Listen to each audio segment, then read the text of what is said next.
Sometimes the loneliest souls find each other when the world has given up on both of them. In every small town, there's someone people whisper about but never really see. Someone whose story they think they know without ever asking. In Copper Ridge, that someone was a 7-foot Apache warrior they called the Giant. For 3 years, he lived alone on the town's edge, trading rabbit pelts for supplies. People crossed streets to avoid him. Mothers pulled their children close. When he passed, he was a man without a name, without a friend, without hope. Then one summer evening, 6-year-old Dolly wandered away from her father's porch. She wasn't afraid of the tall, silent man sitting by the creek. She saw something everyone else had missed. What happens when a child's innocent heart breaks through years of fear and prejudice? Before we jump back in, tell us where you're tuning in from, and if this story touches you, make sure you're subscribed because tomorrow I've saved something extra special for you. The morning sun painted the red cliffs of Arizona Territory in shades of copper and gold, casting long shadows across the dusty streets of Copper Ridge. It was a town born of necessity rather than dreams, a way station for cattle drives and mining, expeditions where survival mattered more than sentiment. The buildings squatted low against the desert wind, their weathered wood speaking of hard winters and harder men. On the eastern edge of town, where the last house gave way to scrubland and stone, lived a man whose very presence seemed to bend. The light around him, the Apache warrior stood 7 feet tall, his frame carved from years of war and wandering. His hair, now streaked with silver, hung in 2 long braids down his broad back. Scars mapped his arms and chest like a chronicle of battles, some from cavalry sabers, others from the claws of bears he'd hunted in the high country. The townspeople called him the Giant, though none knew his true name. He'd appeared 3 summers ago, walking out of the desert with nothing but the clothes on his back and a weathered medicine pouch hanging from his belt. Inside that sacred leather pouch, wrapped in faded buckskin, lay his father's arrowhead, carved from obsidian and blessed by the old medicine man before the cavalry came to their village. It was all that remained of his former life, all that connected him to the man he'd once been. Every morning, the Giant rose before dawn and walked the same path to Willow Creek, where the cottonwoods whispered secrets to the wind. He would kneel by the water's edge, cup the cold stream in his massive hands, and drink deeply. The ritual never varied: water to cleanse the night's dreams, silence to honor the dead, a moment of stillness before facing another day of sideways. Glances and hurried footsteps. His shelter was a simple lean-to constructed against a granite outcropping, hidden from the town's view by a stand of mesquite. He'd built it with his own hands, using skills learned in childhood when his grandfather taught him the old ways. The framework was bound with rawhide strips, the covering sewn from deer hides he'd taken with bow and arrow. Inside, his possessions, fit on a single blanket: a hunting knife that had belonged to his father, a small pot for cooking, and the medicine pouch that held his soul's deepest treasures. The Giant lived by hunting and trapping, bringing his catch to Jeremiah Cook's general store every few days. Rabbits mostly, sometimes a deer if fortune smiled. Cook paid fair prices. The meat was always clean, the pelts properly cured, but their transactions occurred in silence. The Giant would lay his goods on the counter, Cook would count out coins, and both men would nod. No words were necessary. None were welcome. The other merchants tolerated his business, but nothing more. They took his money because profit mattered more than prejudice, but they watched him with the wariness reserved for wild animals that might turn unpredictable. Children scattered when his shadow fell across their games. Women clutched their shawls tighter when he passed.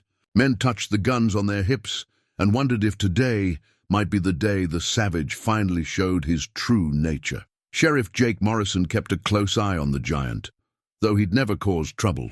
Morrison was a fair man, as lawmen went, but he understood the delicate balance that kept frontier towns from exploding into violence. The Giant was a walking reminder of wars most people preferred to forget.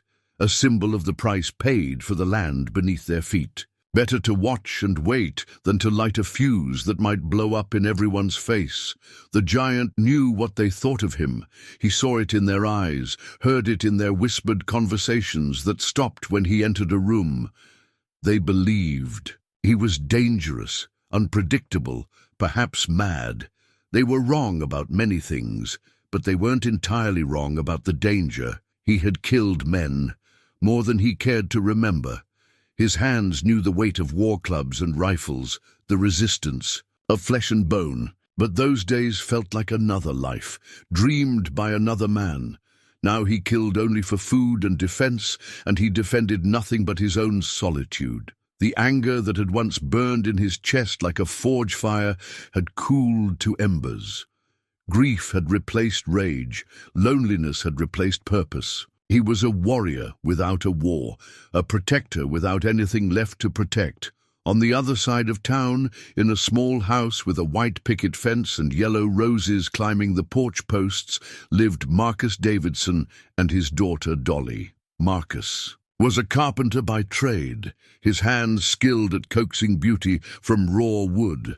He'd built their house himself, every board and nail placed with the love of a man creating a sanctuary for his family. The house had been full of laughter once, when his wife Emma was alive to fill it with her music and warmth.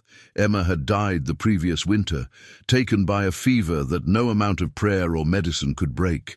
She'd made Marcus promise to take care of their little girl, to never let Dolly forget how much her mother had loved her. It was a promise he struggled to keep. How could he explain love to a 6-year-old when he could barely remember what it felt like himself? Dolly had her mother's dark hair and bright green eyes, but she'd inherited her father's stubborn streak. She asked questions about everything. Why the sky was blue, where the stars went during the day, why some people looked different from others. Marcus did his best to answer, but lately his responses had grown shorter, his patience thinner. Grief was a selfish companion, demanding attention that should have gone to the living. The child spent most of her time on the front porch, playing with corn-husk dolls her mother had made, or drawing pictures with charcoal on pieces of bark. She watched the townspeople go about their business with the intense curiosity of the very young, waving at everyone who passed. Most waved back. Dolly Davidson was hard not to love, even for folks who'd forgotten how to love much of anything. Dr. Helen Morrison, the sheriff's sister, often stopped by to check on them both. She was the closest thing Copper Ridge had to a schoolteacher, though her medical training back east made her invaluable when injuries or illness struck. Helen worried about Marcus's withdrawn state and Dolly's increasing isolation. The child needed other children to play with, needed the laughter and chaos that came with belonging to a community. But Marcus seemed content to let his daughter exist in the small bubble of their shared sorrow. "She needs more than what you can give her alone," Helen had told him just last week, her voice gentle but firm. "Children heal faster than adults, Marcus. Don't let your grief steal her childhood."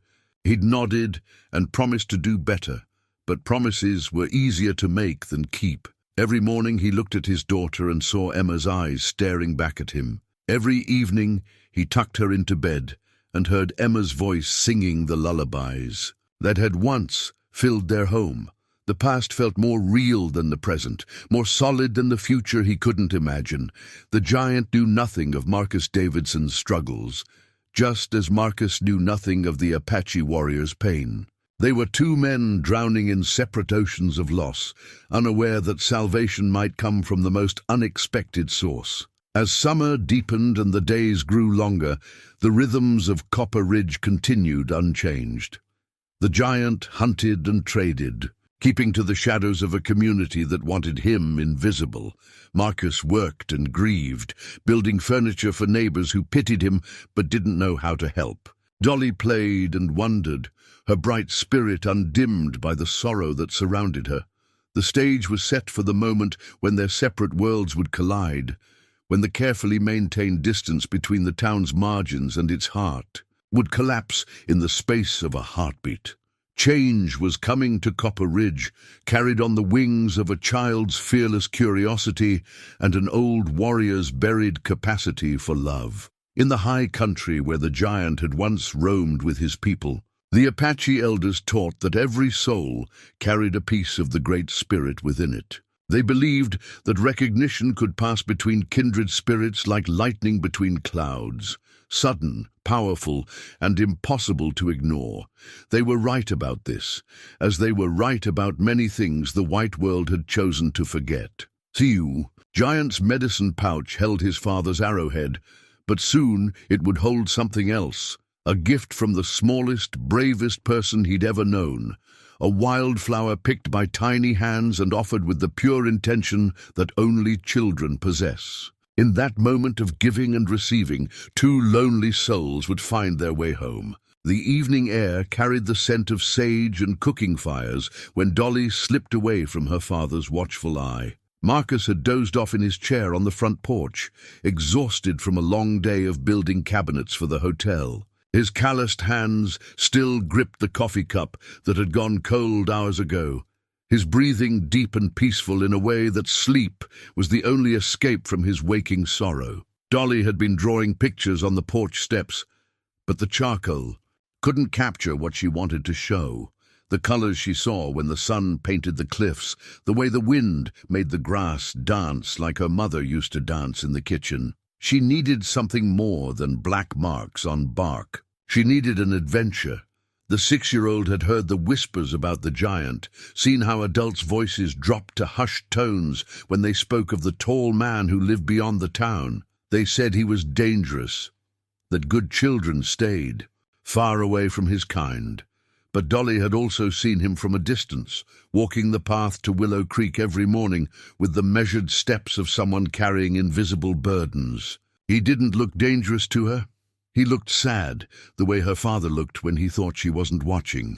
Barefoot and curious, she followed the worn trail that led to the creek. The cottonwoods grew thicker here, their leaves whispering. Secrets in the evening breeze. Fireflies began their nightly dance, winking like fallen stars among the branches. The creek gurgled over smooth stones, creating a music her mother would have loved. That's where she found him. The giant sat on a flat boulder beside the water, his massive frame folded in meditation or mourning. Dolly couldn't tell which. His long braids caught the last light of day, and his weathered hands rested on his knees. He was so still he might have been carved from the stone itself, a monument to solitude in a place where solitude was sacred. Any sensible child would have run. Any child raised on stories of savage Indians would have screamed for help. But Dolly Davidson had been raised by parents who believed in seeing the person behind the appearance, who taught her that fear was often just another word for misunderstanding. She approached the giant with the fearless curiosity that only children possess, her small feet silent on the creek bank. "Are you Mr. Bear?" she asked, tilting her head to study his profile. "You're big like the bears Mama used to tell stories about, but you look sadder." The giant's eyes opened slowly, dark as winter nights and just as deep. For a moment that stretched between heartbeats, he stared at the small figure before him. No one had spoken to him in months. No one had asked him anything beyond the price of rabbit pelts or whether he had change for a silver dollar. This child's voice was like water after a long drought, unexpected, precious, and potentially dangerous to someone who had learned to live without hope. He said nothing, but his silence wasn't hostile.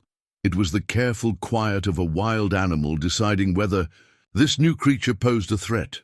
Dolly seemed to understand this instinctively. She settled herself on a smaller rock nearby, arranging her faded dress around her legs like a proper young lady receiving a caller. "I don't know your real name," she continued conversationally, "so I'll call you Mr. Bear until you tell me different. Mama always said it was rude not to ask people their names, but she also said sometimes people need time before they're ready to share important things." The giant's throat worked as if he'd forgotten how to speak. When words finally came, they emerged rust-rough and barely above a whisper. "Why are you not afraid?" Dolly considered this question with the seriousness it deserved. She picked up a smooth stone from the creek bed and turned it over in her small hands, feeling its coolness and weight. Daddy says fear is like this rock, heavy if you carry it everywhere, but useful if you know when to put it down.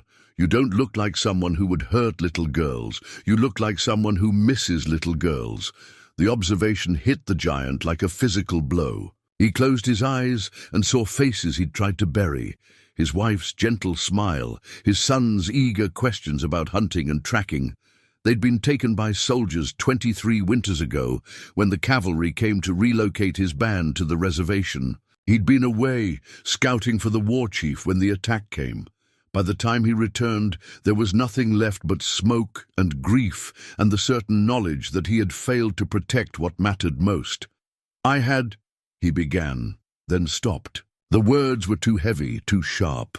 They would cut him open if he let them out. Dolly seemed to sense his struggle. She reached into her dress pocket and pulled out a small object, a wildflower she'd picked that morning, its yellow petals already beginning to droop. Without hesitation, she stood and placed it carefully beside him on the boulder. "This is for you," she said simply. Mama always said flowers were like smiles from the earth. When people are sad, sometimes they forget how to smile, so the earth does it for them. The giant stared at the wilted flower as if it were made of gold and starlight. No one had given him a gift in longer than he could remember.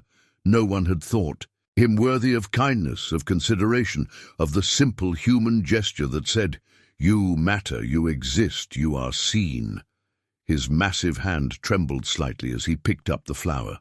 It looked impossibly fragile against his scarred palm, a thing of beauty cradled by fingers that had known too much violence. For a moment, the hard shell he'd built around his heart cracked just enough to let in a sliver of light. "Thank you," he whispered, and meant it more than any prayer he'd ever spoken. They sat together in comfortable silence as the sky deepened from gold to purple to indigo. Dolly swung her legs and hummed one of her mother's lullabies. The giant tucked the flower carefully into his medicine pouch, where it would rest beside his father's arrowhead. Two tokens of love separated by generations, but united by the simple truth that some gifts transcend understanding. "Dolly, Dolly, where are you?" Marcus's voice carried across the evening air, sharp with panic. He'd awakened to find his daughter gone, the front porch empty, except for her scattered drawings. His heart hammered against his ribs as every parent's worst nightmare played out in his mind. "I have to go," Dolly said, standing and brushing dirt from her dress. "That's my daddy. He worries about me since Mama went to heaven." She paused and looked back at the giant with those serious green eyes. "Will you be here tomorrow, Mr. Bear? I'd like to talk some more." The giant nodded once, a movement so slight it might have been mistaken for the evening breeze stirring his hair. But Dolly saw it and smiled, the first genuine smile he'd received. In 3 years of exile, she ran toward her father's voice, her bare feet sure on the familiar path. The giant watched until she disappeared among the cottonwoods, taking with her the last of the day's light and leaving him with something he'd thought was gone forever. The possibility that he might still matter to someone in this world. Marcus caught his daughter at the edge of the creek, sweeping her into his arms with relief and exasperation warring in his chest. "Don't ever run off like that again," he said, his voice rough with emotion. I thought I'd lost you too." "I'm sorry, Daddy," Dolly said, wrapping her arms around his neck. "I was just making a new friend. A very big friend who needed a flower." Marcus's blood ran cold as he realized where they were, how close. His precious daughter had come to the monster who haunted the edges of their town. He held her tighter, scanning the shadows for any sign of the Apache warrior who might still be watching, might still be deciding whether one small girl was worth the risk of exposure. But the giant was gone, melted back into the darkness that had been his only companion for so long. Only the lingering scent of sage and the memory of a child's fearless kindness remained to prove the encounter had been real. Marcus didn't sleep that night. He paced the small house like a caged wolf, checking and rechecking the locks on the doors and windows. Every shadow beyond the glass might hide 7 feet of Apache warrior. Every whisper of wind might mask approaching footsteps. His daughter slept peacefully in her narrow bed. One small hand curled around the cornhusk doll her mother had made, unaware that her father stood vigil over her dreams. By morning, Marcus had convinced himself that something had to be done. He couldn't guard Dolly every moment. He had work to complete, a living to earn. But he also couldn't allow her to wander into danger, drawn by the same trusting nature that had made Emma beloved by everyone she met. The Apache might have seemed harmless yesterday, but Marcus knew better than to trust appearances. He'd heard the stories of reservation breakouts, of warriors who snapped without warning and painted their faces with innocent blood. After breakfast, he walked Dolly to Helen Morrison's house and asked the doctor to watch his daughter while he attended to some business. Helen agreed readily, delighted to have the child's company for a few hours. She'd been hoping for an opportunity to assess Dolly's emotional state more closely, to see if the girl needed more help processing her mother's death than Marcus was providing. With his daughter safely occupied, Marcus made his way to the sheriff's office.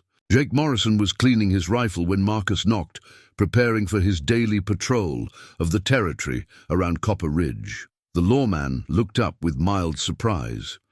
Marcus Davidson wasn't the type to seek out trouble or involve himself in other people's business. "Morning, Marcus. What brings you by?" "It's about the Apache," Marcus said without preamble.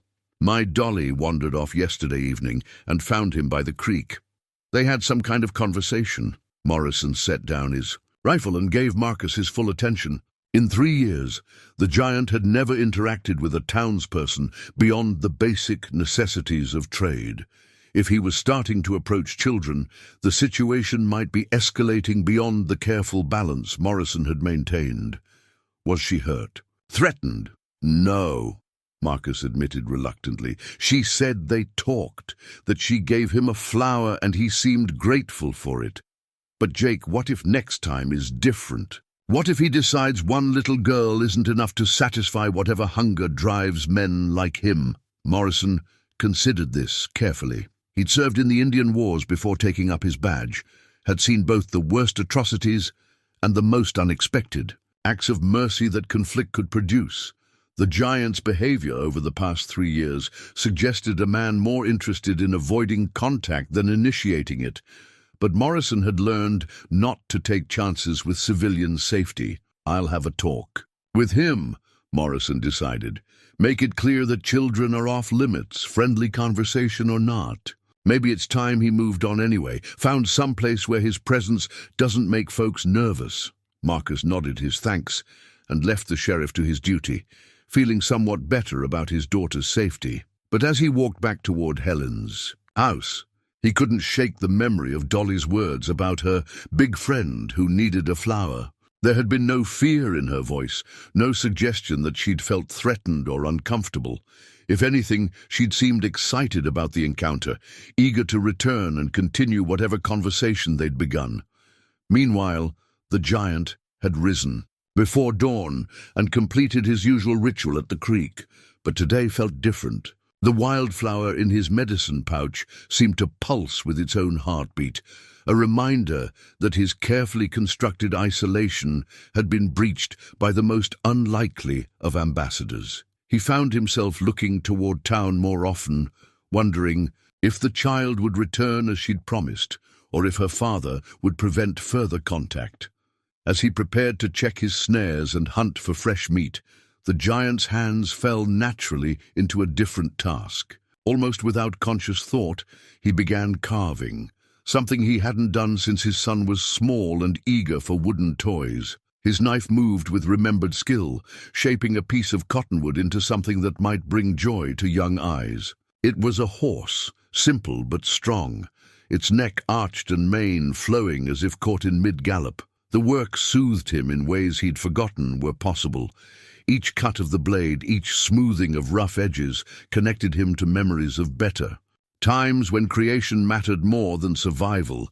His grandfather had taught him to carve, had shown him how to see the animal sleeping inside the wood and gently wake it to life. "Everything has a spirit," the old man had said. "Our job is to help that spirit find its proper shape." As he worked, the giant found himself remembering his grandfather's stories about the old days, when Apache and white settlers sometimes lived in peace, trading goods and knowledge, learning from each other despite their differences. Those times had been rare and brief, but they'd existed. Perhaps they could exist again, in small ways, in the space between a child's fearless questions and an old warrior's forgotten capacity for gentleness. The sound of approaching hoofbeats interrupted his meditation. The giant looked up to see Sheriff Morrison riding toward his camp, one hand resting on his sidearm, but not yet drawing it. The lawman's posture suggested wariness rather than immediate hostility, a professional assessment of a potential problem rather than a prelude to violence. Morrison dismounted 20 feet away and approached on foot, his boots crunching on the dry earth. The giant set down his carving and rose to his full height, meeting the sheriff's eyes without challenge or submission. Two men who had seen war faced each other across the narrow space between caution and conflict. "We need to talk," Morrison said simply. The giant nodded once, recognizing the inevitability of this conversation. The child's visit had been a stone thrown into still water. The ripples were bound to reach every shore eventually. "The Davidson girl," Morrison continued. "Her father's worried about her contact with you. Can't say I blame him. You understand why a man might be concerned about his daughter befriending someone he doesn't know, doesn't understand." "I would not harm a child," the giant said, his voice carrying the weight of absolute truth. "Not any child, not ever." Morrison studied the Apache's face, looking for signs of deception or instability. What he saw instead was pain, old and deep and carefully contained, but genuine. This wasn't the expression of a man planning violence. It was the face of someone who understood exactly what it meant to lose children, to fail in the most fundamental duty of protection. "Maybe not," Morrison said finally, "but intentions and actions don't always align, especially when dealing with difficult circumstances. I think it might be best if you avoided further contact with the girl, for everyone's sake." The giant's jaw tightened almost imperceptibly, but he nodded again. He understood the sheriff's position, even respected it. A lawman's first duty was to protect his community, and the giant had always been seen as an outsider, a potential threat. The fact that he'd been allowed to remain in the area for 3 years was probably more tolerance than most frontier towns would have shown. But as Morrison remounted and rode back toward town, the giant found himself looking down at the wooden horse in his hands. The child had promised to return, had spoken of wanting to talk more. Would she understand when he didn't appear at their meeting place? Would she think he'd abandoned her the way so many other adults had abandoned the promises they'd made to children? For the first time in years, the giant felt the stirring of something he'd thought was dead forever, the desire to protect someone smaller and more vulnerable than himself. It was a dangerous feeling, one that could lead to hope, and hope was the cruelest enemy a man in his position could face. But as he tucked the carved horse into his medicine pouch alongside the wilted flower, he found that danger felt less important than the possibility of connection. 3 days passed before Dolly managed to slip away again. Marcus had been vigilant, walking her to Helen's house each morning and collecting her each evening. But children possess an almost supernatural ability to find gaps in adult supervision. On this particular afternoon, while Helen tended to a rancher's broken arm and Marcus worked late on a church pew commission, Dolly simply walked out of the doctor's office and made her way to Willow Creek. She found the giant waiting by the same boulder, as if he'd never left. The wooden horse sat beside him, its simple lines catching the dappled sunlight that filtered through the cottonwood leaves. Dolly's eyes widened with delight when she spotted the carving. "Did you make this, Mr. Bear?" she asked, settling onto her usual rock with the familiarity of an old friend. The giant nodded and held out the horse. Dolly accepted it with the reverence. Due a treasure, running her small fingers over the smooth wood and admiring the way it seemed poised to leap from her palm.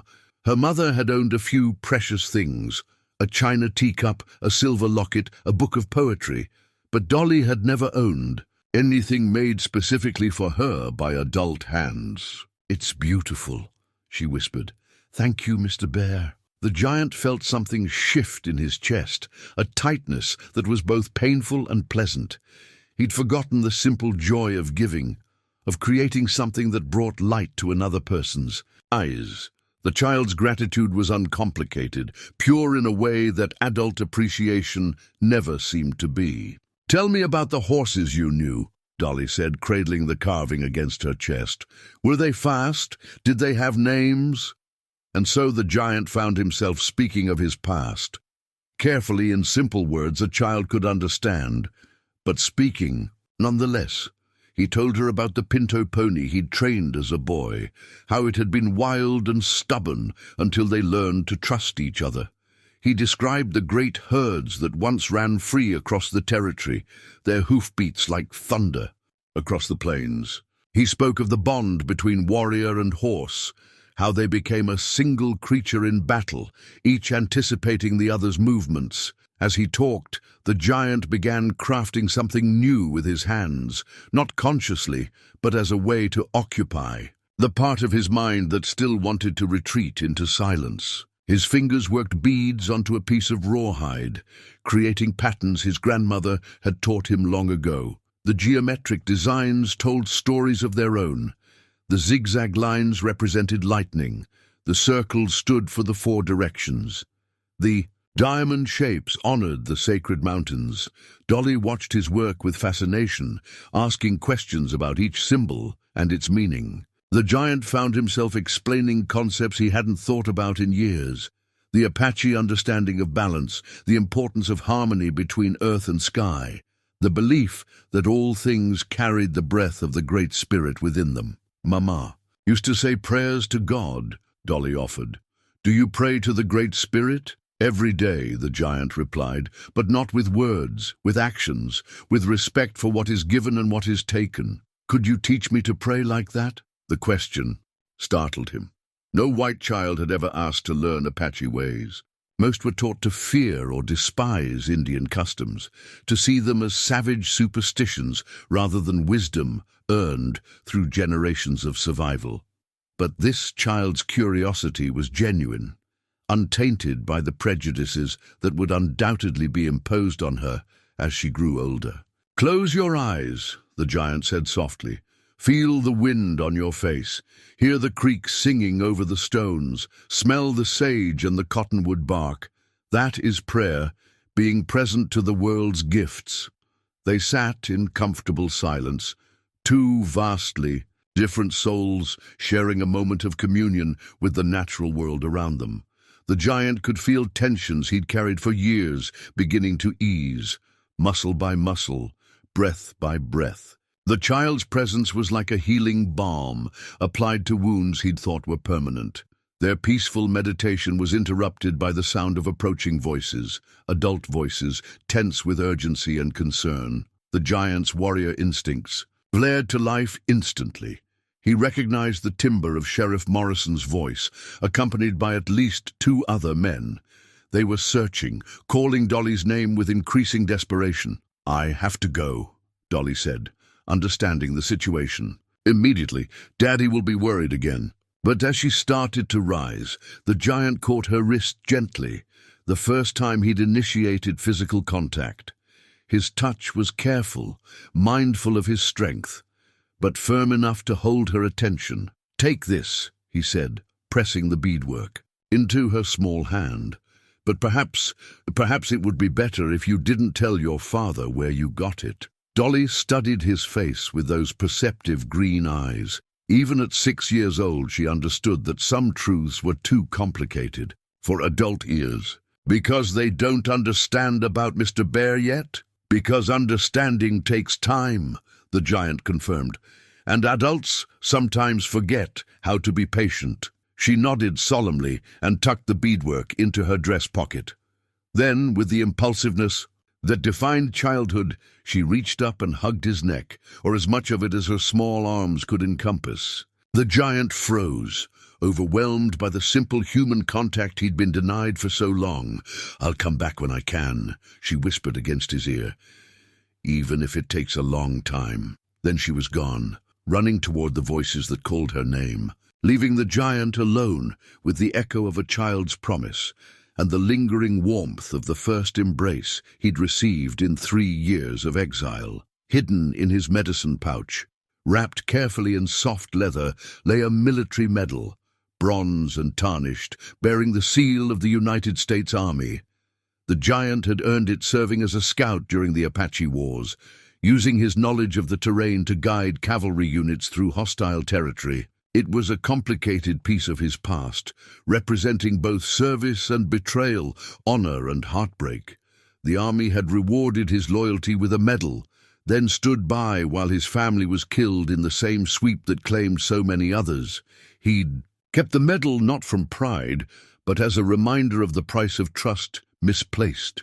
But lately, holding the wilted flower and the memory of a child's fearless friendship, he'd begun to wonder if the price of distrust might be even higher. Perhaps it was time to consider that not all white people were cut from the same cloth, that some hearts remained open to possibilities others had declared impossible. The beadwork he'd given Dolly represented more than decoration. It was a bridge between worlds, a token of cultural exchange offered by a man who'd spent 3 years believing such exchanges were no longer possible.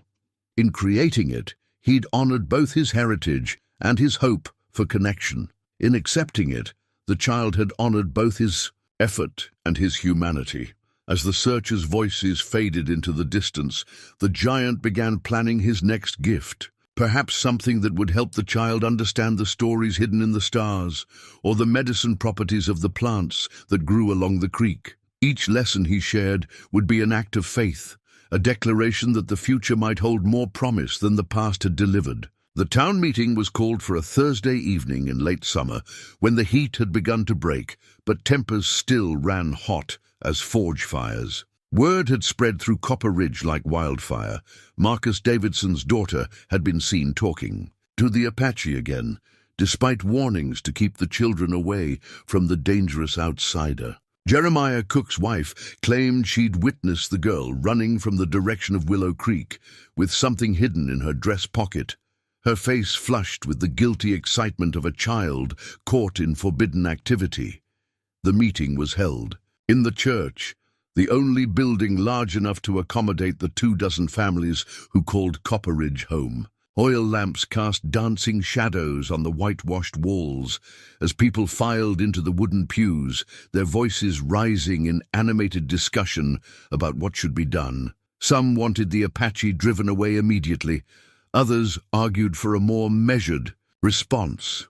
A few wondered if the situation was as dangerous as they'd been led to believe. Marcus sat in the front row, his jaw tight with worry and embarrassment. Helen Morrison had taken Dolly home after examining a rancher's sick horse, but not before the doctor had pulled Marcus aside with disturbing news. The child had shown her a piece of Apache beadwork, intricate, beautiful, and definitely not something that could be purchased in any store for 1,000 miles. She said her friend gave it to her, Helen had explained, her voice carefully neutral. When I asked about this friend, she described someone very tall who liked to sit by the creek and tell stories about horses. Now, surrounded by his neighbors, concerned faces and angry voices, Marcus felt the weight of his failure as a father pressing down on him like a physical burden. He'd been so lost in his own grief that he'd failed to protect his daughter from what everyone agreed was a dangerous situation. The Apache warrior might seem peaceful now, but what happened when his true nature asserted itself? What happened when simple conversation wasn't enough to satisfy whatever dark impulses drove him? Sheriff Morrison called the meeting to order. his authoritative voice cutting through the chatter. "We're here to discuss the situation with the Apache who's been living on our outskirts," he began. "There's been contact between him and the Davidson child, peaceful contact from what we can determine, but contact nonetheless. The question is what we do about it." "What's to discuss?" demanded Walt Jenkins, a cattle rancher whose spread bordered the territory where the giant hunted. "We should have run him off 3 years ago when he first showed up. Now he's getting bold, approaching our children. Next thing you know, he'll be stealing horses or worse." "He's never stolen anything," Jeremiah Cook interjected from his seat. "Near the back. Never caused trouble in my store. Pays fair prices, keeps to himself. Maybe we're making more of this than we need to." "You willing to bet your grandchildren's lives on that assessment, Jeremiah?" Jenkins shot back. "I've heard stories about what his kind can do when the mood strikes them. Reservation breakouts don't end well for white families." Helen Morrison rose from her seat, her medical training lending authority to her words. "I've examined the beadwork the child was given. It's exceptional craftsmanship, the kind that takes years to master. Whoever made it has steady hands and infinite patience. Those aren't typically the traits of someone prone to violence. Unless violence is just another skill he's mastered," Marcus said quietly, his voice carrying clearly through the church. "I've been thinking about this for days, and I keep coming back to the same question. Why here? Why did he choose to settle near our town specifically? What is it about Copper Ridge that attracted him?" It was a good question, one that had occurred to several people but none had voiced until now. The giant could have settled anywhere in the vast territory. He could have gone to ground in the high country where cavalry patrols rarely ventured, or headed south toward the Mexican border, where questions weren't asked and pasts could be buried. Instead, he'd chosen to live within sight of a white settlement, close enough to interact with its people, but distant enough to avoid unwanted attention. "Maybe he's scouting for others," suggested Emma Briggs, the schoolteacher's widow. "Maybe this is just the first step in a larger plan. Get the children comfortable with him, learn our routines and defenses, then signal for reinforcements." Sheriff Morrison held up a hand for quiet. He'd been dreading this conversation for months, knowing that the uneasy peace between the Apache and the town couldn't last forever. Something would eventually force the issue, and apparently that something was a 6-year-old girl's fearless curiosity. "I've done some checking," Morrison said slowly. "Sent telegrams to Fort McDowell and other military posts in the territory. The man we call the Giant isn't unknown to Army records. His real name is—" he consulted a piece of paper. "Roughly translates to Stone Walker in English. He served as a scout for Colonel Reynolds' regiment during the last Apache campaigns." A murmur of surprise rippled through the church. An Apache scout meant someone who had worked with, not against, the United States Army. Someone who had earned enough trust to guide white soldiers through hostile territory. The revelation didn't eliminate the potential danger, but it complicated the simple narrative of savage versus civilized that most people preferred. "A scout," Marcus repeated, testing the word. "So he knows our ways, our tactics, our weaknesses. Or he's demonstrated loyalty to our cause," Helen countered. "Scouts were often caught between two worlds, trusted by neither side completely, but essential to both. That kind of position requires tremendous courage and integrity. It also requires the ability to kill efficiently," Jenkins added grimly. "Don't romanticize what he is just because he carved a pretty bauble for the Davidson girl." The debate continued for another hour, voices rising and falling like tidewaters as the community struggled to find consensus. Some wanted the Apache gone immediately. Others argued for careful monitoring. A few, led by Helen Morrison, suggested that actual communication might be more productive than speculation and fear. In the end, Sheriff Morrison imposed his own solution. "I'll ride out tomorrow and have another conversation with him," he announced.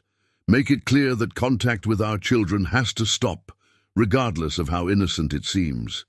If he can't accept those terms, then he'll need to move on." Marcus nodded his agreement, along with most of the other parents. But as people filed out of the church into the cool night air, he couldn't shake the memory of his daughter's joy when she'd shown him the wooden horse she claimed to have found by the creek. He'd known she was lying.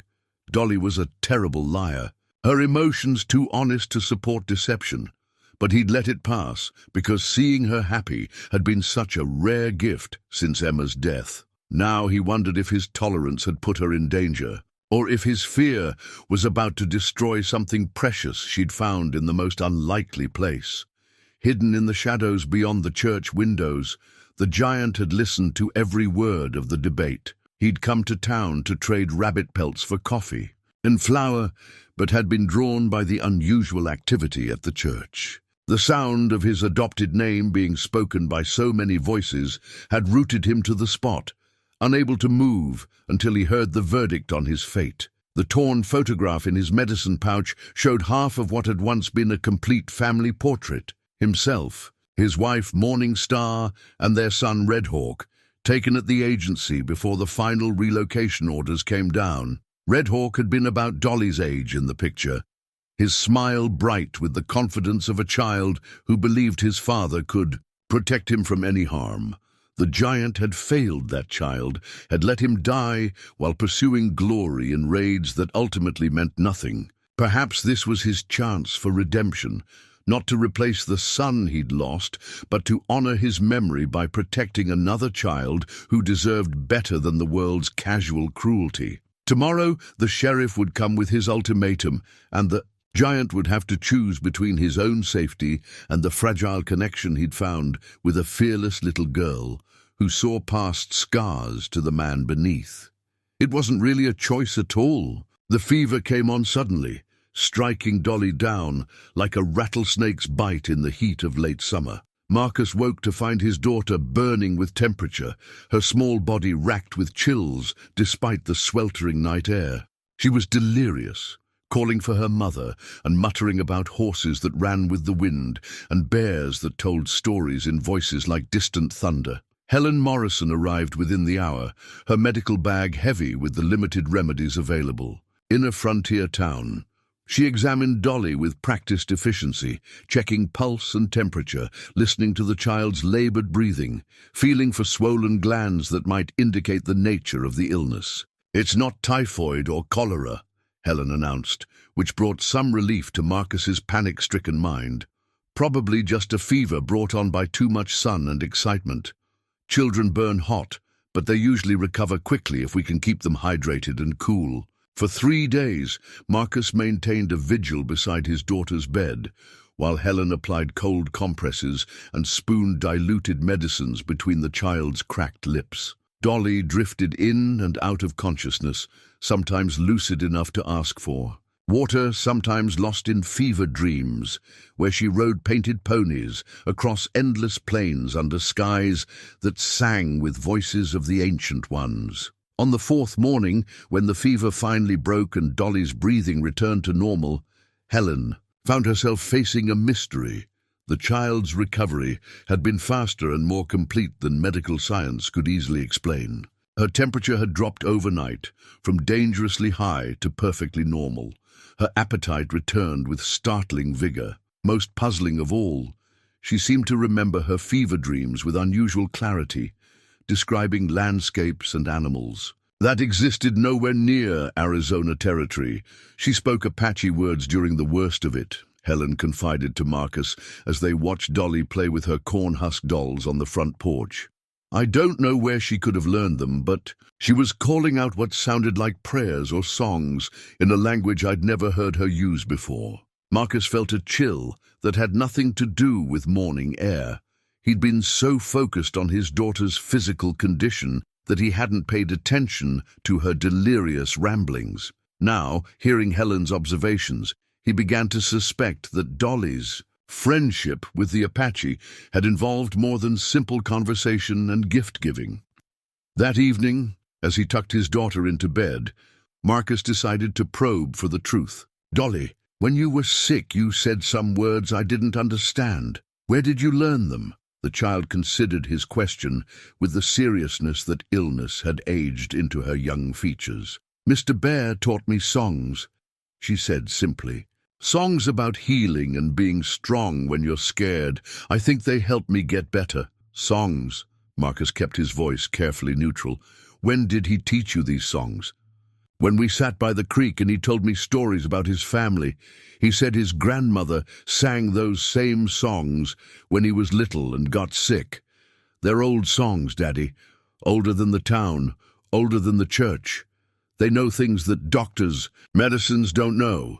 The implications of this revelation hit Marcus like a physical blow. His daughter had been receiving cultural instruction from the Apache warrior, learning traditions and beliefs that most white settlers considered pagan at best, dangerous at worst. But she'd also recovered from a fever that could have killed her, using knowledge that predated any medical textbook Helen Morrison had studied back east. The next morning brought an unexpected visitor. Sheriff Morrison arrived at dawn with news that changed everything.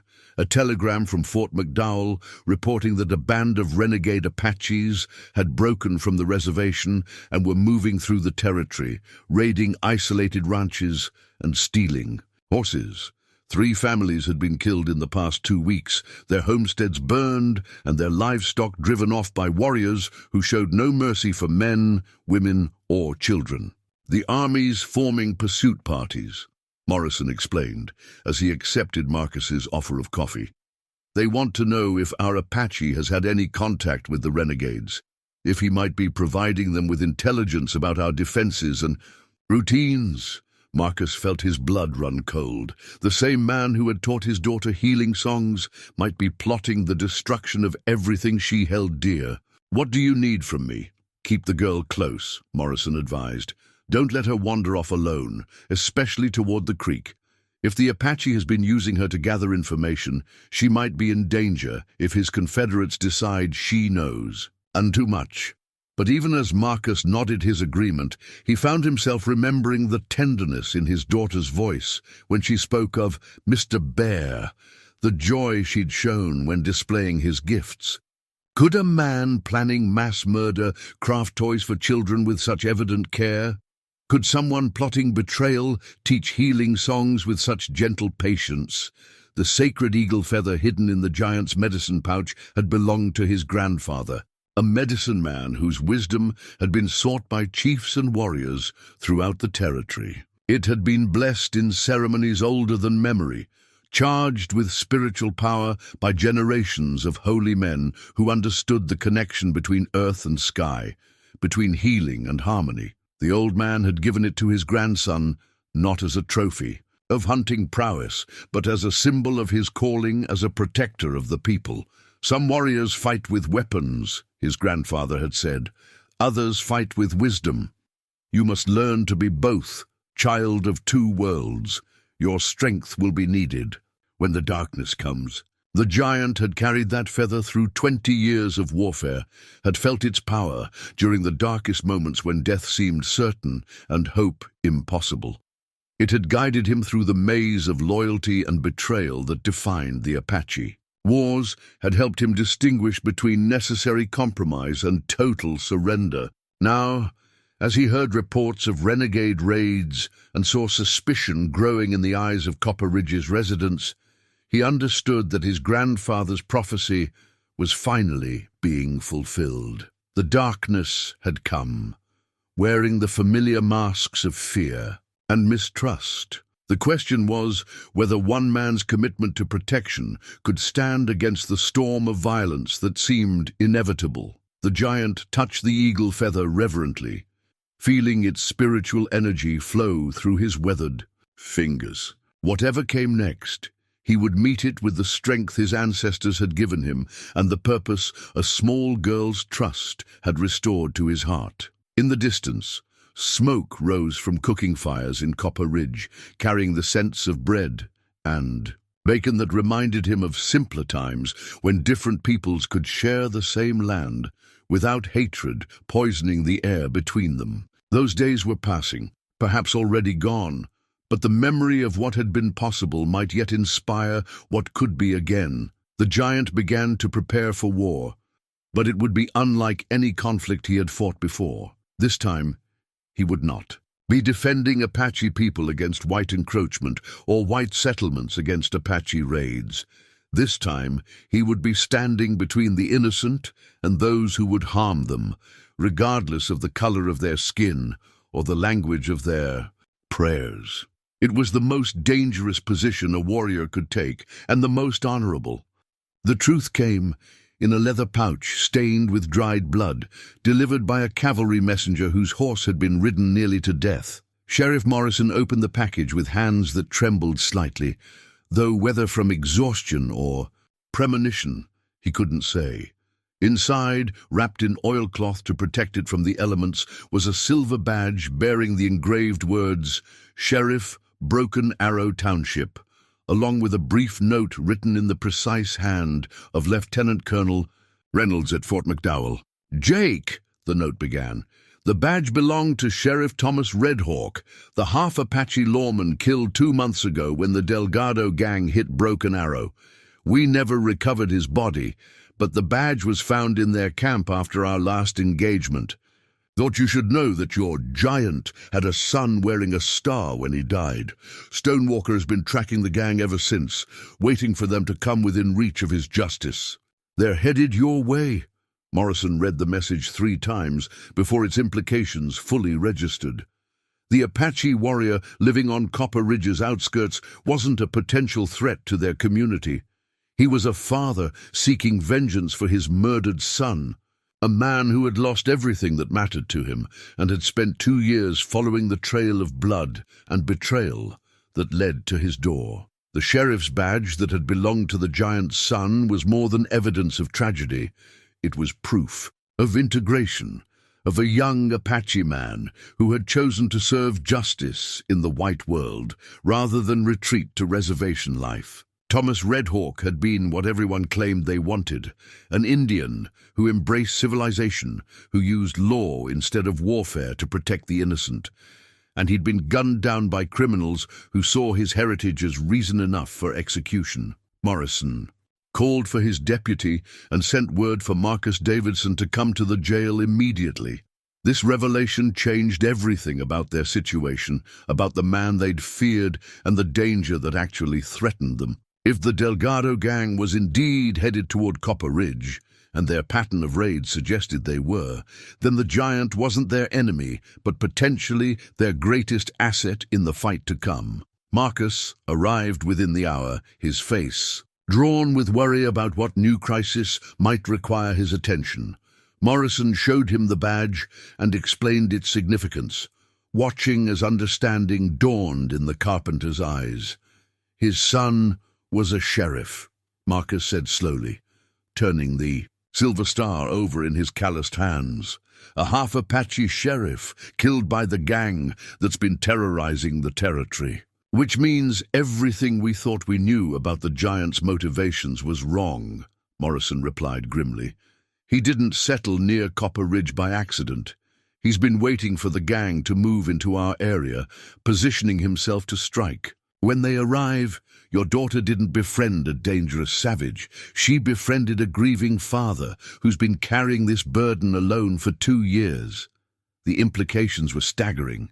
Every interaction between Dolly and the giant took on new meaning when viewed through the lens of paternal loss. The wooden toys, the healing songs, the gentle patience, all expressions of love redirected from a dead son to a living child who reminded him of what he'd failed to protect. "We have to warn him," Marcus said suddenly. "If the gang knows he's been tracking them, they might target him directly.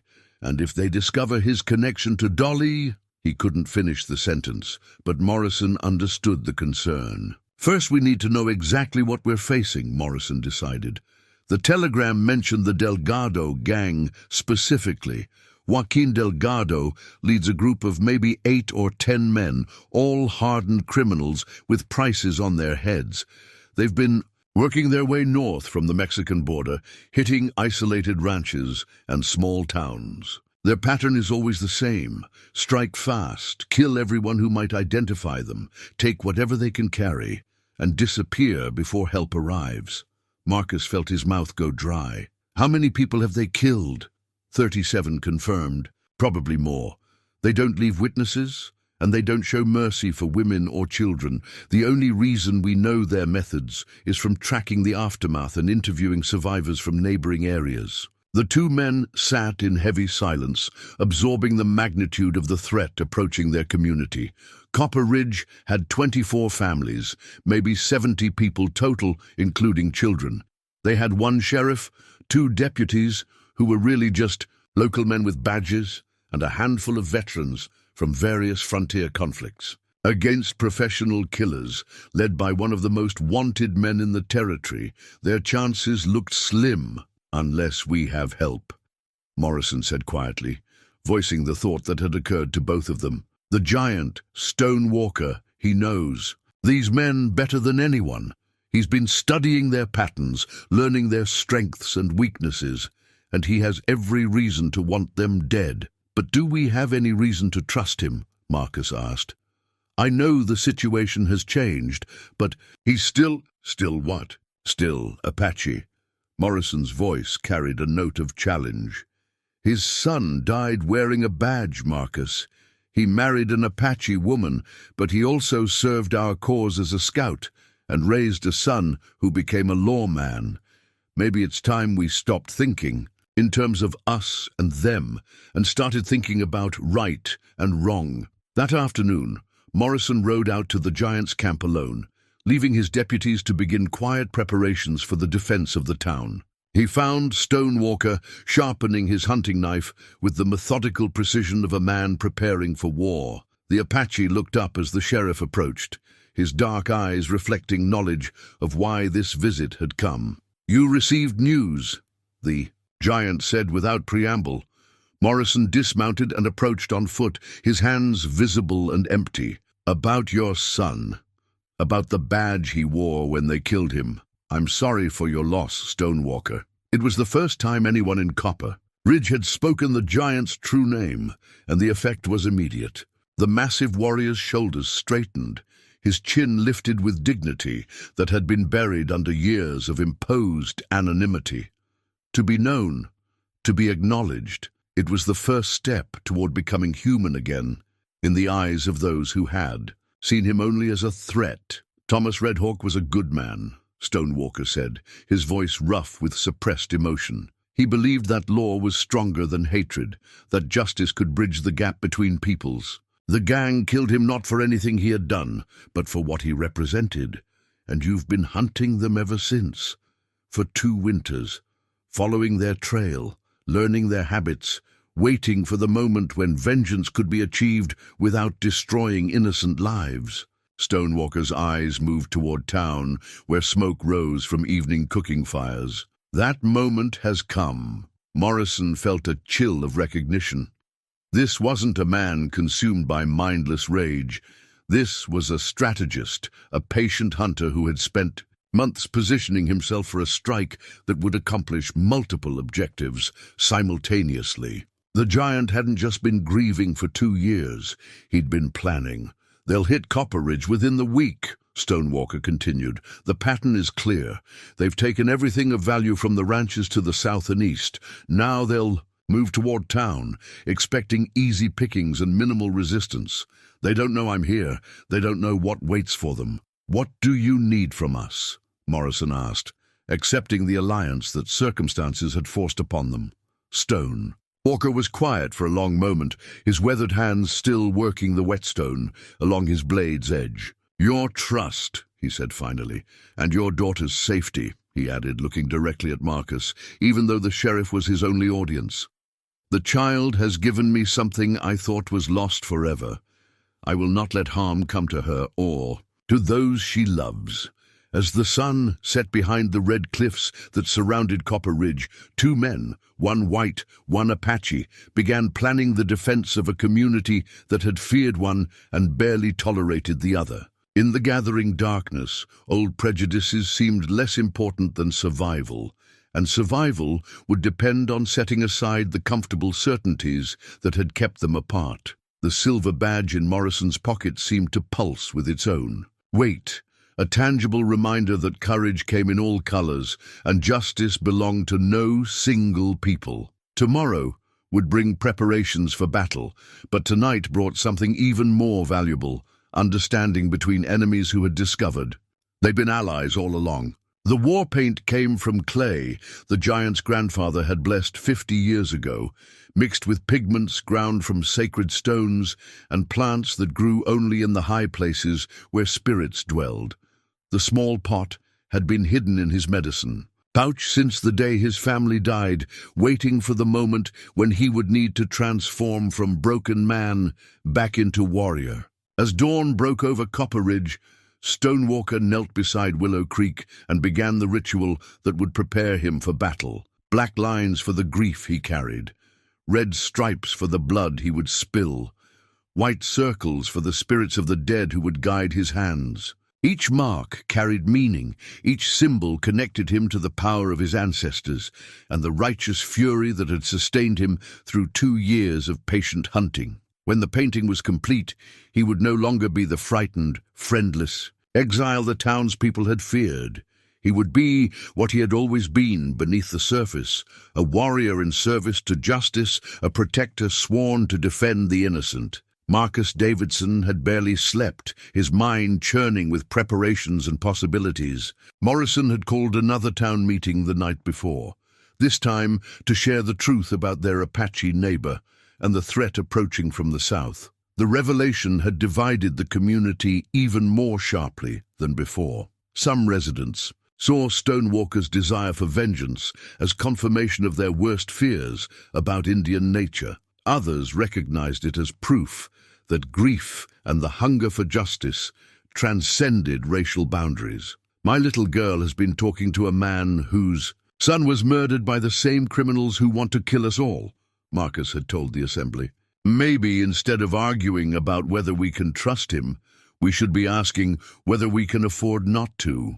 Helen Morrison had supported the alliance, her medical training making her pragmatic about survival odds. 8 or 10 professional killers against 70 townspeople, half of them women and children.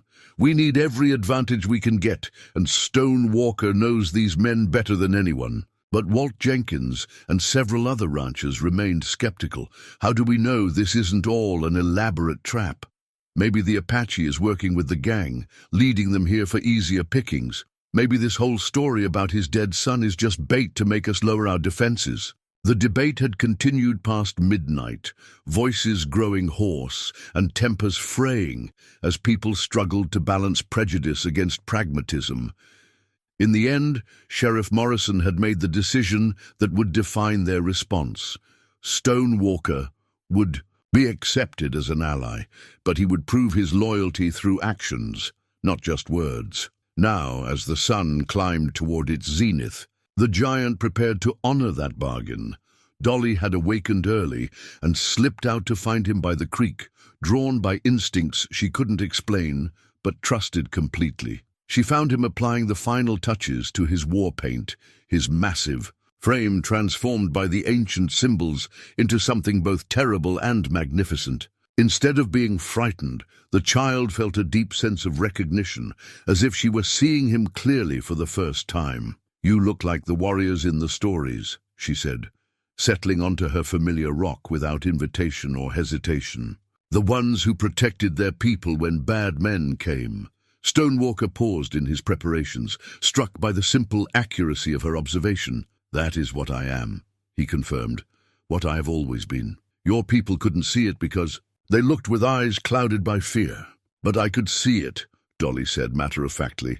"That's why I wasn't scared. You have the same look Daddy gets when he checks the doors at night, like you're watching for danger so other people can sleep safely." The giant felt his throat tighten with emotion. In all the complicated discussions about trust and alliance, this child had grasped the essential truth that eluded most adults. Warriors weren't defined by the people they fought for, but by the people they fought to protect.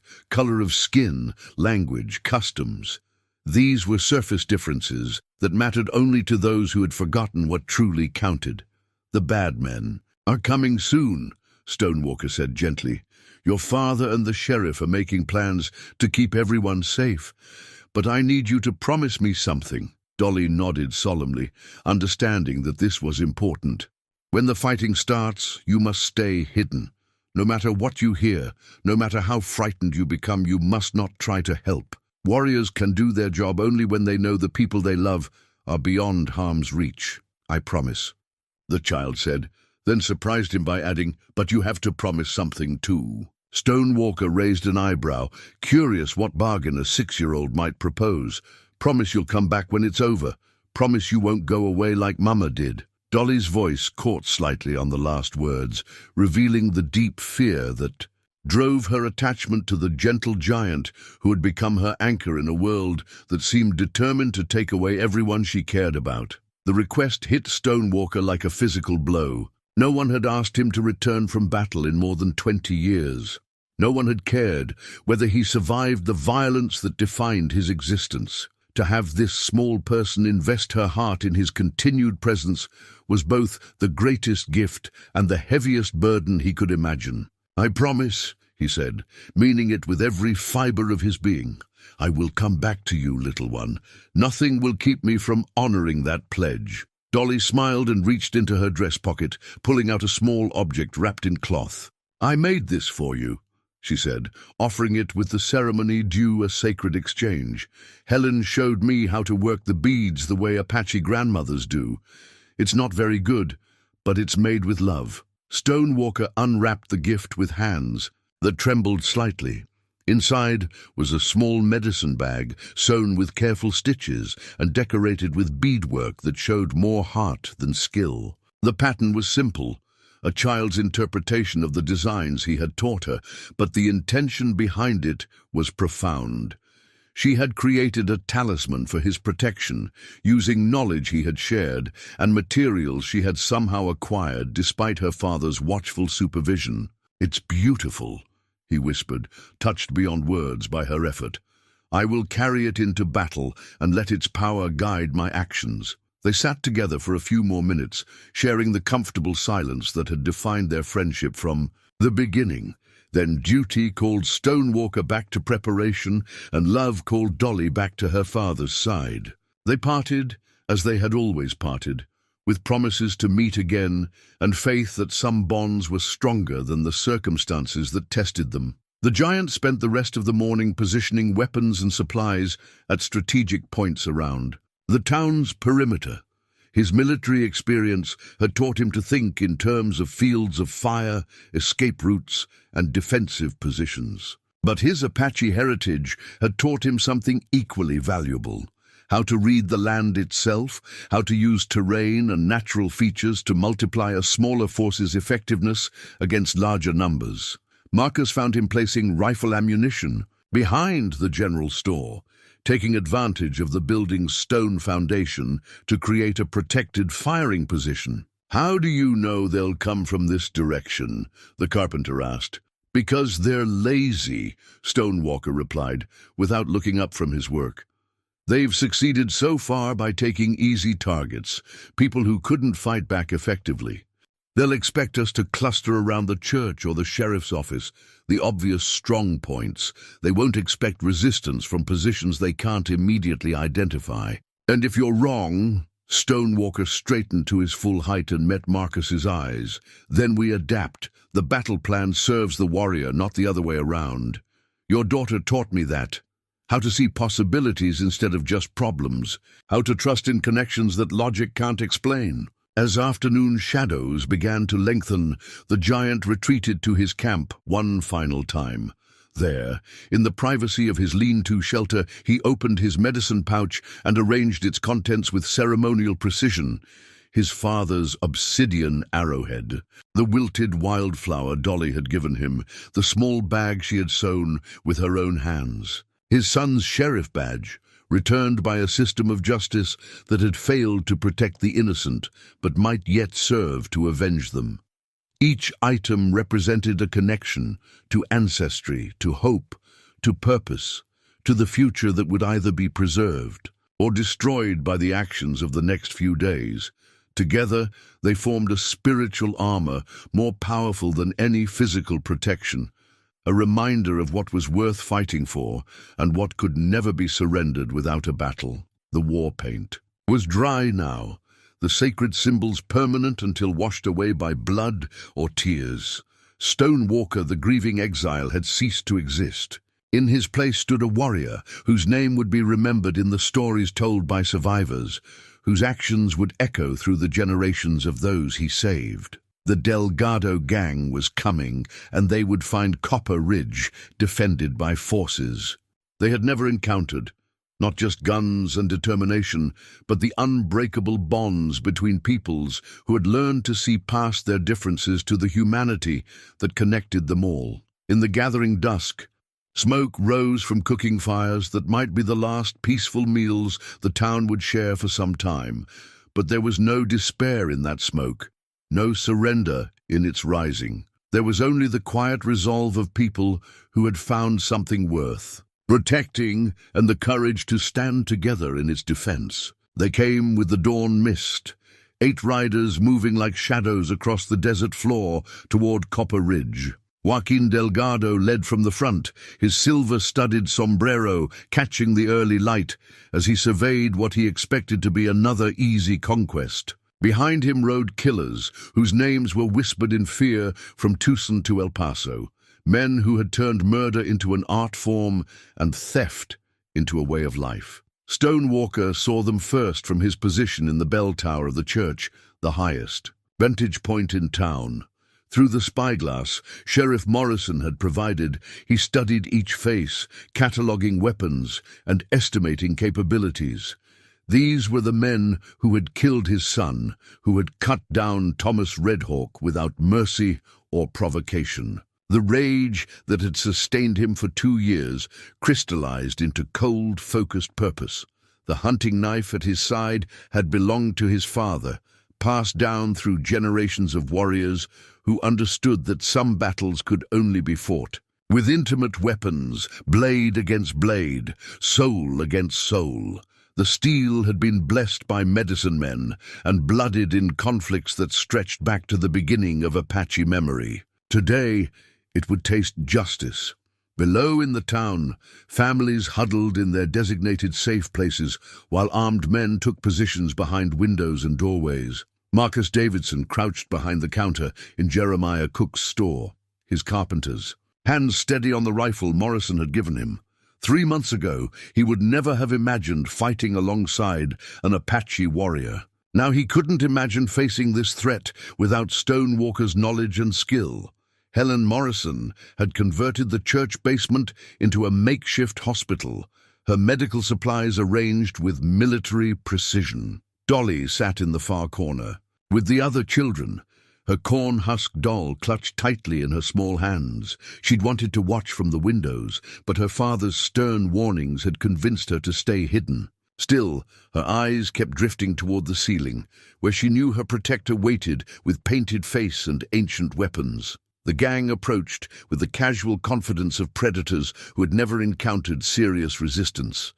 They'd scouted Copper Ridge the previous week, noting the single sheriff, the handful of veterans, the predominantly civilian population. What they hadn't seen was the 7-foot Apache warrior who had been waiting 2 years for exactly this moment. Delgado raised his hand, signaling his men to spread out and surround the town. Their plan was simple and had worked a dozen times before. Strike fast, kill anyone who resisted, take whatever they wanted, and disappear before help could arrive. They expected screaming, panic, and quick surrender from people more concerned with preserving their lives than their property. Instead, they rode into a killing field. Stonewalker's first shot took down the rider on the far left, a lean man called Serpiente, who specialized in torturing information from his victims. The rifle bullet caught him center mass, tumbling him from his saddle before the sound of the shot had finished echoing off the canyon walls. The remaining 7 wheeled their horses in confusion, looking for the source of fire that had come from an impossible angle. Sheriff Morrison's signal was a church bell rung 3 times. At that sound, defenders throughout Copper Ridge opened fire from carefully prepared positions. Windows that had seemed empty suddenly sprouted rifle barrels. Innocent-looking piles of lumber and merchandise revealed themselves as fortified firing positions. The gang found themselves taking incoming fire from all directions, their formations scattered and their horses rearing in panic. But these were professional killers, men who had survived by adapting quickly to changing circumstances. Delgado screamed, orders in Spanish and English, rallying his surviving men into a fighting retreat toward the cover of the livery stable. They returned fire with deadly accuracy, their bullets splintering wood and shattering glass as they fought to establish defensive positions of their own. Marcus felt a bullet crack past his ear and pressed himself lower behind the store counter. Through the front window, he could see one of the gang members, a huge man with ritual scars covering his arms, methodically working his way toward the church where the women and children were hidden. The man's intent was clear. If they couldn't loot the town, they would take hostages to force a surrender. "Not while I'm breathing," Marcus muttered, and shifted his position to get a clear shot at the advancing killer. The battle was joined now. No quarter asked or given on either side. Stonewalker moved through the chaos like a force of nature, his painted face terrible to behold as he brought 2 years of planning to deadly fruition. This was what he had been born for, what all his training and suffering had prepared him to accomplish. The spirits of his ancestors rode with him, and the memory of his murdered son guided every shot. In the church basement, Dolly pressed her, hands over her ears, but couldn't block out the sound of gunfire and shouting men. She clutched the small medicine bag she had made for Stonewalker, having forgotten to give it to him before the fighting began. Somehow, holding it made her feel connected to him, as if her prayers could reach across the battlefield to keep him safe. The first phase of the battle belonged to the defenders, but Stonewalker knew their advantage was temporary. The gang would adapt, would find ways to use their mobility and experience to turn the tide. The real test was yet to come. The standoff stretched into its second hour when Joaquin Delgado made his desperate gambit. Pinned down behind the livery stable with only 4 men remaining, he realized that conventional tactics would not save them. The defenders knew the terrain too well, had positioned themselves too cleverly, and fought with the determination of people protecting their homes rather than pursuing profit. But Delgado had not survived 15 years as an outlaw by accepting defeat easily. He'd noticed the church during his scouting, the largest building in town, almost certainly where the women and children were hidden. If he could reach it, could take hostages, he might still turn disaster into victory. The plan required sacrificing his remaining men, but their loyalty had never been worth more than their usefulness. Stonewalker saw the gang leader's intentions the moment Delgado began barking orders to his followers. The Apache warrior had been studying his enemy's patterns. For 2 years, had learned to read the subtle signs that preceded each tactical shift. From his elevated position in the bell tower, he could see Delgado positioning his men for a coordinated assault on the church, while he himself prepared to circle around behind the building. The giant faced an impossible choice. He could maintain his sniper's position and continue picking off gang members as opportunities presented, or he could abandon his advantage to intercept Delgado before the killer reached the women and children. Strategy demanded he stay put. Honor demanded he protect the innocent, even at the cost of tactical superiority. Stonewalker chose honor. He descended from the bell tower with the fluid grace of a man born to move through dangerous spaces. His moccasined feet made no sound. On the wooden stairs, his war paint rendering him nearly invisible in the shadows that filled the church's interior. The sounds of battle grew louder as he reached the main floor. Gunshots, shouting men, the scream of wounded horses. Through a side window, he saw Marcus Davidson fire at one of the gang members advancing toward the general store. The carpenter's shot went wide, but his courage was evident in the steady way he worked the rifle's lever action and prepared for his next opportunity. Other townsmen were holding their positions despite the professional killer's return fire, their determination fueled by the knowledge that surrender meant death for everyone they loved. But Stonewalker's attention focused on the rear of the church, where Joaquin Delgado was already working to pry open the basement doors that provided the children's only protection.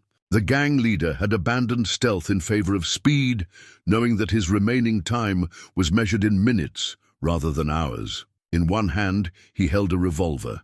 In the other, a long-bladed knife that had taken more lives than he could count. The giant emerged from the church's rear entrance like a materialized nightmare, his painted face terrible in the morning light. Delgado spun at the sound of approaching footsteps, his gun already rising toward this new threat. But Stone Walker had spent a lifetime perfecting the art of close combat, had learned from Apache masters who could kill with bare hands or blade. With equal efficiency, the two men faced each other across 10 feet of dusty ground, the outlaw who had murdered an innocent sheriff and the father who had spent 2 years tracking him across half the territory. No words were necessary. Both understood that only one would walk away from this encounter.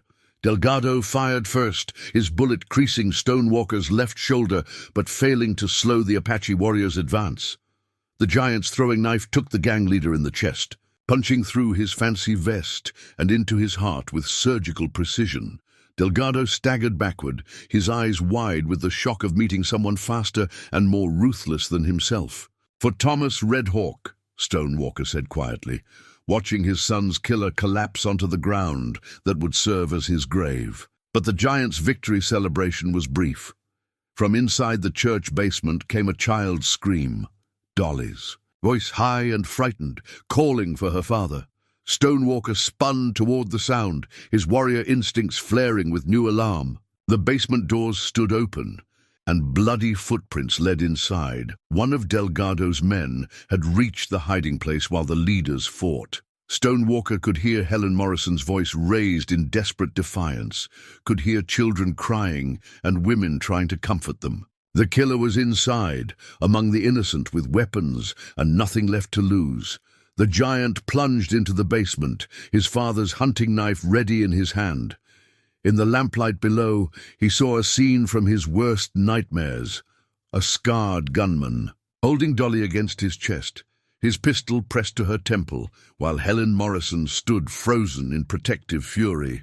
"Drop your weapons or the girl dies," the killer snarled, his voice thick with desperation and accumulated cruelty. "I'll blow her pretty little head clean off." Stone Walker looked into Dolly's frightened green eyes and saw his own son's face, in the moments before death had claimed him. But this time he was not too late. This time he would not fail. In her small hand, barely visible beneath the gunman's arm, Dolly clutched the medicine bag she had sewn for her protector. The sight of it filled Stone Walker with spiritual power beyond anything he had ever experienced, connected him to forces that transcended the physical limitations of the moment. The child who had given him back his humanity was depending on him. To save her life, nothing else in the world mattered more than honoring that trust. 6 months later, the bells of Copper Ridge's church rang out across the desert morning, their bronze voices carrying news of joy rather than warning. Helen Morrison stood at the altar in her mother's wedding dress, carefully preserved through years of frontier hardship, while Marcus Davidson waited with the nervous smile of a man who had found love where he least expected it. Sheriff Morrison performed the ceremony, his usually stern face softened by the happiness of officiating his sister's wedding to a man he had come to respect and admire. In the front pew, Dolly Davidson, soon to be Dolly Morrison, clutched a bouquet of wildflowers picked that morning from the meadow beside Willow Creek. She had insisted on choosing the flowers herself, selecting each bloom with the careful attention of someone who understood their symbolic importance. Among the traditional blooms were several varieties that grew only in the high country, gifts from an Apache friend who had taught her to see the medicine properties hidden in petals and stems. Stone Walker stood at the back of the church. No longer the feared outsider, but not yet fully integrated into the community's social fabric. His presence at the wedding represented a compromise between his desire to honor the family that had accepted him and the townspeople's ongoing discomfort. With too much familiarity, but he was there, and that meant everything to the small girl who had bridged the gap between worlds through simple, fearless love. The battle 6 months ago had changed everyone who survived it. The Delgado gang was buried in a common grave outside town.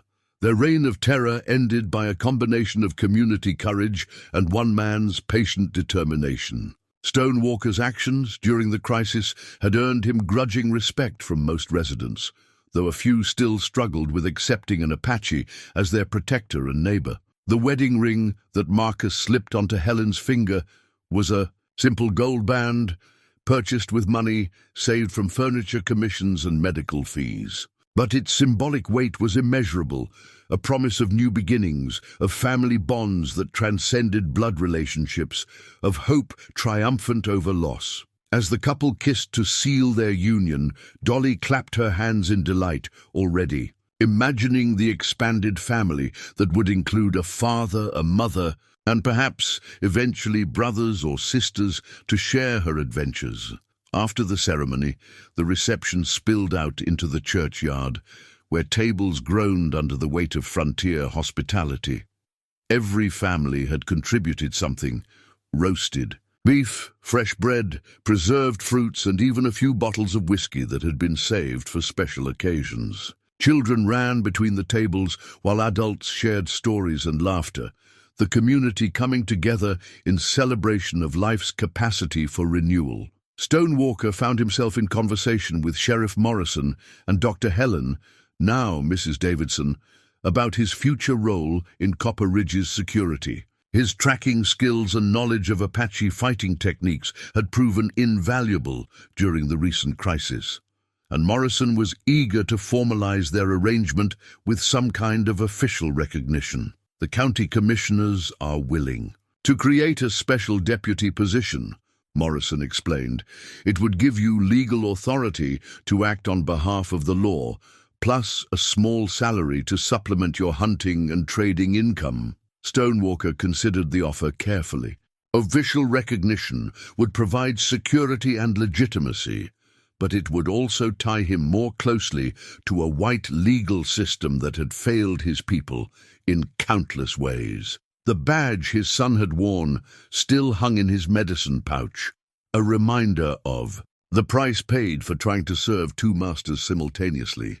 "I will protect this community," he said finally, "but not because a badge compels me to. I will protect it because it contains people I have learned to love, and love requires no legal authority to make it binding." Helen, Dr. Morrison Davidson, smiled at his response. "That's exactly the kind of deputy we need," she said. "Someone who serves justice rather than just law." As evening approached and the celebration began to wind down, Stonewalker walked to his favorite spot by Willow Creek. The lean-to that had served as his home for 3 years was gone, replaced by a small but comfortable cabin the townsman had built as thanks for his service during the crisis. It was still apart from the main community, still positioned to provide privacy and solitude when needed, but it was no longer a symbol of exile. It was home. Dolly found him there as she had so many times before, though now she came openly with her father's blessing rather than through secret escapes. She wore her best dress and a new pair of shoes, but she still preferred to go barefoot when walking beside the creek. Some things about childhood were too precious to surrender to adult expectations. "Are you happy about Daddy and Helen getting married?" she asked, settling onto the flat rock that had become their traditional meeting place. "Very happy," Stonewalker replied. "Your father has found someone who will help heal the places in his heart that were damaged by loss. And you have found a mother who will love you as Emma did, but differently, as all love must be different to match the people who share it." Dolly nodded solemnly, then brightened as she remembered something. "Helen said I can call her Mama Helen if I want to, but I don't have to if it feels strange. She said loving someone new doesn't mean forgetting someone old. She is very wise." "Like you are wise, like Mama was wise." The child paused, studying his face in the gathering twilight. "Will you stay with us always, Mr. Bear, even when I grow up and don't need stories about horses and healing songs?" Stonewalker felt his throat tighten with emotion. The medicine pouch at his side now contained 4 treasures: his father's arrowhead, his son's badge, Dolly's wilted wildflower, and the small bag she had sewn with her own hands. Each item represented a connection that transcended time and circumstance, bonds that would endure long after the physical tokens crumbled to dust. "I will stay," he promised, meaning it with every fiber of his being. "I will watch you grow into the remarkable woman you are destined to become. I will teach your children the old stories, if you wish it. And when my time comes to join the ancestors, I will go peacefully, knowing that I kept faith with those who saw past fear to find the man worth loving." As the stars began to appear in the darkening sky, a child and her protector sat beside running water, sharing the comfortable silence that had defined their friendship from the beginning. Tomorrow would bring new challenges, new opportunities to choose between fear and understanding. But tonight brought peace, and the certain knowledge that some connections are strong enough to transform not just individuals, but entire communities willing to embrace the possibility of change. In the distance, lights twinkled in the windows of Copper Ridge, where families settled down for another night of safety, purchased through courage and defended by love. The giant Apache warrior was no longer feared as an outsider. He was cherished as family, as protector, as the bridge between worlds that a small girl's innocent heart had helped him become.